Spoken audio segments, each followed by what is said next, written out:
आपको कोई ऐसा किस्सा याद आता है जब आपको लगा हो कि शायद ये मुश्किल है कर पाना या फिर मुझसे नहीं होगा? विश्वास रखती हूँ कि मेरे किस्मत में जो ठाकुर जी ने लिखा है वो मुझे ज़रूर मिलेगा। तो कितना अलग था आपको मलाइका अरोरा अवार्ड दे रही हैं।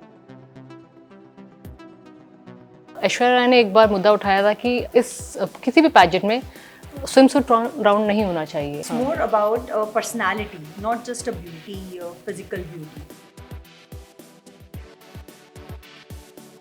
बहुत सारी महिलाएं होती जो शादी होने के बाद या फिर बच्चे हो जाते हैं उसके बाद अपने ड्रीम्स को गिव अप कर देती हैं। अगर आप 94 की बात करें तो तब बहुत रॉ आती थी लड़कियाँ। हाँ। और अपने आप को उस जगह पर ढालती अब थी। बहुत चीज़ों से वाकिफ होती है पहले। नारी शक्ति है, सम्मान है, आदर्श है, अभिमान है। नमस्कार, आप देख रहे हैं इंडियन न्यूज़ और न्यूज़ एक्स। मेरा नाम है Aarti Agrawat. Today we have a very beautiful and gorgeous guest, the winner of Nari first twelve, miss Isha Agarwal ji. Welcome to Indian news. Thank you so much. आप पेशे से एडवोकेट हैं और उसके साथ ही एक ब्यूटी पैजेंट विनर। कितना आसान, कितना मुश्किल एक साथ दो चीज़ें कर पाना? वेल, कोई भी चीज़ आसान नहीं है लाइफ में, तो मेरे लिए कोई भी चीज़ें आसान नहीं रही हैं। बट यस, जो चैलेंजेस आए हैं उन्हें फेस किया है और आज यहाँ हूँ। वो हम देख रहे हैं। और आपकी एक छोटी बेटी भी है। मेरे 2 बच्चे हैं। अच्छा, 2 एक बच्चे। बेटी एक बेटा है। तो ये इस पैजेंट के बारे में आपको कैसे पता चला? मेरी डॉटर, उसने पहले देखा और उसने कहा कि मुझे इसमें जाना चाहिए, तो she is my inspiration. Instagram पर देखा, मैंने ये सुना। यस। तो देखा आपने इंस्टाग्राम पर एक ऐड देखा और उसके बाद इन्होंने अप्लाई किया और after that she is the winner of Nari first twelve. इसके अलावा आप मूल रूप से छत्तीसगढ़ से आती हैं। हाँ जी। फिलहाल आप मुंबई में रहती हैं। करेक्ट। तो आपका जीवन भी काफ़ी संघर्ष भरा रहा है। तो उस चीज़ को कैसे आपने पार किया और अब एक ब्यूटी पैजेंट विनर होना? पूरी आपकी जर्नी हम जानना चाहते हैं, हमारे दर्शक जानना चाहते हैं। छत्तीसगढ़ बहुत अच्छी जगह है, खूबसूरत जगह है, पर छोटा है। लोग बहुत ट्रेडिशनल हैं, ऑर्थोडॉक्स भी हैं। हाँ, ऑर्थोडॉक्स है। तो आपके लिए आसान नहीं होता, खासकर सिंगल मदर के लिए। तो लोग रहते हैं आपको जज करने के लिए हर कदम पे। सो ये मैं भी होके गुजरी हूँ और बस सपोर्ट था, कह सकती हूँ कि मेरी फैमिली का, मेरी मदर का, जो हमेशा मेरे साथ रही, जो लोगों के कहने से नहीं चली। तो वो एक बहुत बड़ा सपोर्ट रहा है मेरे लिए। और ऑब्वियसली मेरे बच्चे जो मुझे हर कदम पे सपोर्ट करते आए हैं, और उनका ही सपना था कि मैं इस मंच में आऊँ और कुछ करूँ ताकि सब जान सके।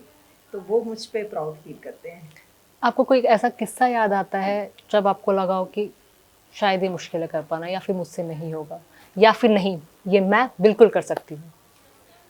वेल, कॉन्फिडेंट थे कि अगर कोई चीज़ मुझे करनी है तो वो मैं करती हूँ। फिर नो लुकिंग बैक वाला, ठीक है, होगा नहीं होगा वो मैं किस्मत पे छोड़ देती हूँ। मैं विश्वास रखती हूँ कि मेरे किस्मत में जो ठाकुर जी ने लिखा है वो मुझे ज़रूर तो मिलेगा। आप ठाकुर जी को मानती हैं? जी, मैं बिल्कुल ठाकुर जी को मानती हूँ। मेरी दिन की शुरुआत से लेके रात के सोने तक मेरे लिए मेरे ठाकुर जी मेरे साथ चलते हैं। तो बस उस विश्वास के साथ मैं आगे बढ़ते आई हूँ कि जो होगा अच्छा होगा। अपनी तरफ से 100% करना है मुझे। इसके अलावा 130 पार्टिसिपेंट्स थे जी। और काफ़ी लंबा एक ट्रेनिंग पीरियड भी होता होगा। करेक्ट। तो क्योंकि आप एक एडवोकेट हैं, आपकी एक अलग लाइफ भी है, उसके लिए आपको एक स्ट्रिक्टली एक रूल फॉलो करना पड़ता है, एक डिसिप्लिन फॉलो करना पड़ता है, और उसके इतर ब्यूटी पैजेंट, इसके लिए ट्रेनिंग किस तरह? बहुत ही डिफरेंट जर्नी थी। कह सकते हैं इंटरेस्टिंग थी, क्योंकि मेरी बहुत सेट ऑफ लाइफ चलती है रूटीन के हिसाब से। सुबह से बच्चों का रूटीन, फिर मुझे अपना काम। तो उस बीच सारे वर्कशॉप्स हमारे ऑनलाइन होते थे। संदीप सुपरकर जी, उन्होंने सारे वर्कशॉप्स कोरियोग्राफर भी हैं पेशे से और वो yes. उन्होंने तो उनकी मेहनत है जो आज मैं यहाँ पर हूँ, बिकॉज उनके वर्कशॉप्स बहुत मोटिवेटिव होते थे कि अब थोड़ा अगर हिचकिचाते हो कि नहीं करना है या नहीं हो पाएगा, तो he is there like do it. तो ट्रेनिंग पीरियड में आपने अलग क्या क्या सीखा? सी, इसमें सबके लिए ग्रूमिंग सेशंस थे, from makeup to hair style, etiquette manners, और ऑब्वियसली वॉक तो था ही, क्योंकि सारा प्रेजेंटेशन वॉक का है। और डाइट पे कितना कंट्रोल करना पड़ा? See, I am very health conscious person from the day one. So मेरे लिए कोई चैलेंज नहीं था या कोई एक्स्ट्रा आपको शेप अप में आना, ये पेजेंट का मुद्दा नहीं था। इस पेजेंट में इस पैजेंट में अलग अलग वेट्स के लोग भी exactly, it's more about personality, not just a beauty, physical beauty. It's about a overall personality, how you are. But एक ऑर्थोडॉक्स मेंटालिटी इसमें भी है कि जो भी ब्यूटी पैजेंट है इसका मतलब you have to be slim and fit. या एक वो बना हुआ है कि beauty pageant means physically fit, nice, good heighted, so वो सारे पैरामीटर, पर ये इन सब के थोड़ा आगे है। यहाँ पर्सनालिटी टेस्ट भी है कि हाउ यू आर। स्ट्रिक्टली आपको ये डाइट फॉलो करनी पड़ती है। इस तरह बहुत सारे पैजेंट हुए हैं जहाँ पर मॉडल्स को या फिर फीमेल कंटेस्टेंट को इस तरह की चीज़ों से गुजरना पड़ता था। ऐसे यहाँ कुछ भी नहीं था। तो ऐसा कुछ अलग जो इस पैजेंट से सीखा हो, जो आप life long apart from being winner हमेशा ले जाएंगे अपने साथ? जो ओवरऑल इंट्रैक्शन था, जो ट्रेनिंग हमें संदीप सर से मिली है, वो बहुत काम की आती है। आई बिलीव जो विनर्स नहीं भी हैं वो भी विनर्स बहुत कुछ सीखे हैं। उनकी पर्सनालिटी में डेवलपमेंट आया है क्योंकि एक सलीका होता है उठने बैठने का, बात करने का, चलने का, तो शायद बहुत लोग इसे ध्यान नहीं देते, पर इस वर्कशॉप के थ्रू से इन सब चीज़ों पे ध्यान दिया गया है। तो अपनी निजी लाइफ में भी उसे इम्प्लीमेंट करेंगे और बहुत ग्रेसफुली आगे मूव करेंगे। अभी भी आप प्रैक्टिस करती हैं? अभी तो समय नहीं मिला है ऑनेस्टली, बट वो एक हैबिट हो गया है। आपको सोच के नहीं करना है कि आप ये कर रहे हो। वो जो वर्कशॉप जिस ढंग से थे, या मैं या अदर जो कंटेस्टेंट्स हैं, आई बिलीव सब ने इतनी मेहनत की कि सर के पैरामीटर में फिल होना, एक रहता था सर ने होमवर्क दिया है, हमें ये करना है। मेरे ख्याल से सभी इसे कंटिन्यू कर रहे होंगे अपनी लाइफ में। और इसके अलावा आप क्योंकि वकील भी हैं, तो आपने वकालत प्रैक्टिस की है? हाँ जी, पहले की है। और अभी एक्चुअली मैं साथ में बिजनेस भी देखती हूँ, मेरी फैमिली का बिजनेस है। अच्छा। तो मेरे पास मल्टीपल टास्क है देखने के लिए, घर, बच्चे, बिजनेस एंड साथ में प्रैक्टिस। मल्टी टैलेंटेड वुमन इसे कहेंगे। इसके अलावा मुझे आपसे ये जानना है कि आगे आने वाली जो यूथ है, लड़कियां ब्यूटी पैजेंट्स के लिए उनको हमेशा इंस्पायर कर, इंडिया में ऐसा रहा है, चाहे वो बहुत सारे एग्जांपल रहे हैं, स्टार्टिंग फ्रॉम 1994 ऐश्वर्या राय हो, सुष्मिता सेन हो, और उसके बाद 2000 में प्रियंका चोपड़ा हो, लारा दत्ता हो, तो इंस्पिरेशन के तौर पर हर लड़की लेती है। तो आज ये चीज़ कितनी बदल चुकी है 30 साल बाद? आई डोंट थिंक कुछ बदला है, बल्कि और मोटिवेशन बढ़ गया है।